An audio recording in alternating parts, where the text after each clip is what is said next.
What breaks this marriage is not betrayal, it's erosion. Not a single wound, but 1,000 very subtle cuts. Scenes from a Marriage is not about divorce. It's about emotional warfare between two people who know each other too well and don't love each other enough to not weaponize that knowledge against each other. It's gaslighting disguised as conversation, guilt disguised as compromise, and silence that is more violent than shouting.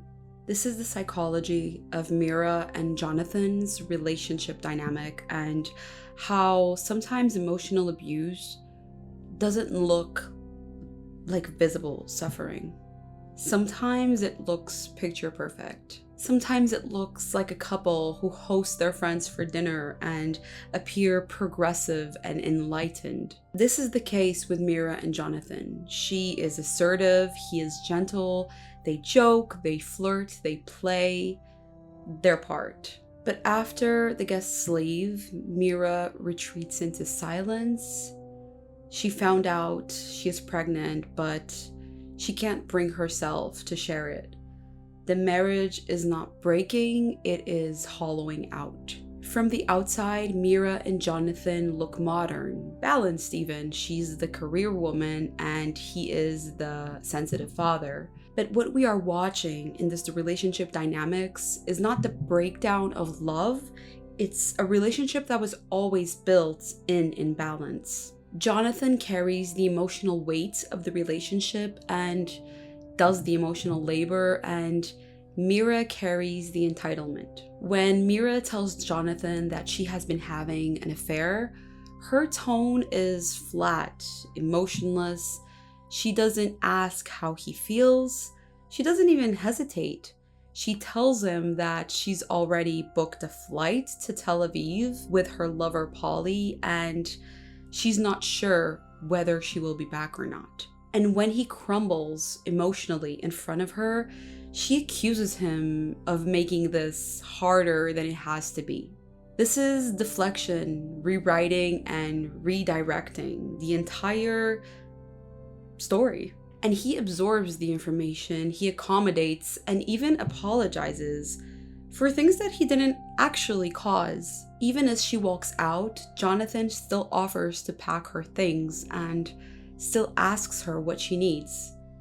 He says that he still wants her to be happy, even though she just detonated their home. Psychologists call this a narcissistic relational dynamic, where one partner becomes the emotional caretaker while the other makes the relationship revolve around their needs.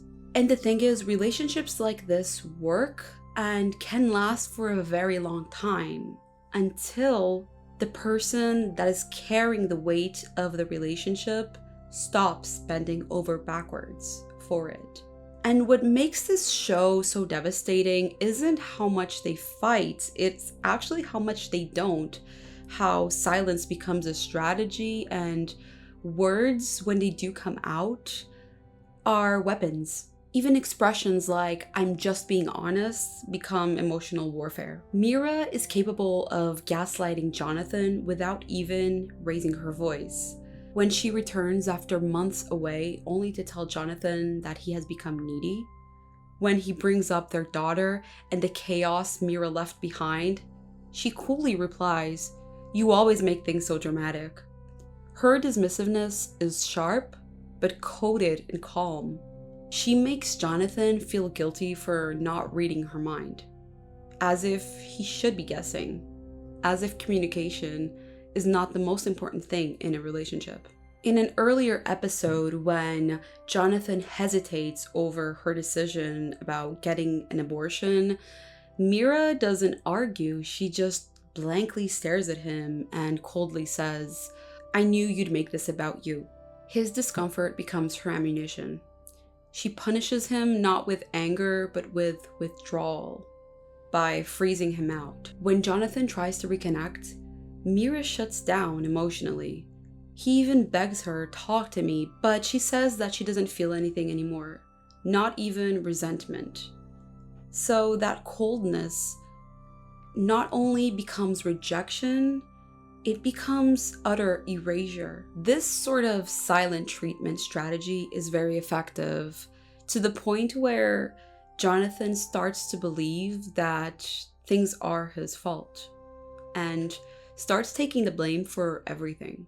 After Mira storms out of the mediation session, Jonathan is left alone with the mediator, and he doesn't vent. He doesn't express outrage. He simply says, "She's always been clearer about what she wants."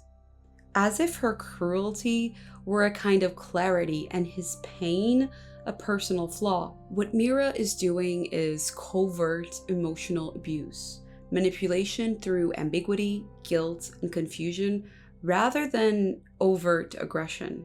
It turns the tables 1,000 times, to the point where the victim starts apologizing and the abuser remains silent, almost as if rejoicing at the results of their labor. The most powerful moment between these two people is not their final fight, it's their final moment of closeness.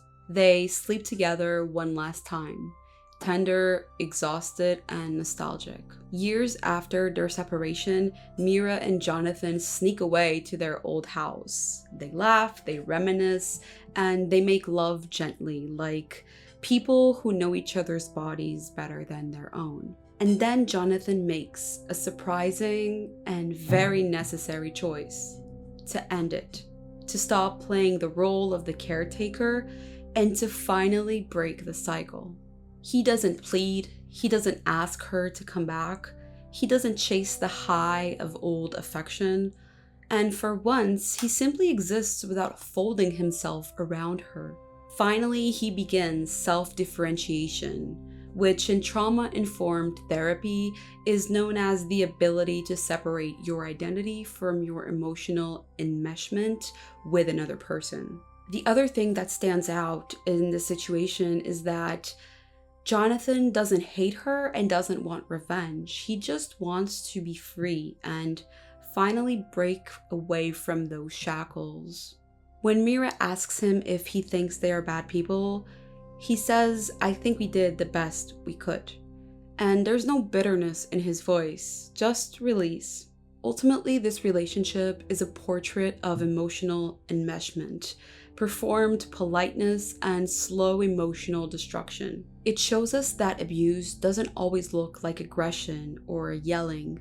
Sometimes it's just love that doesn't give back, that isn't mutual, that doesn't reciprocate.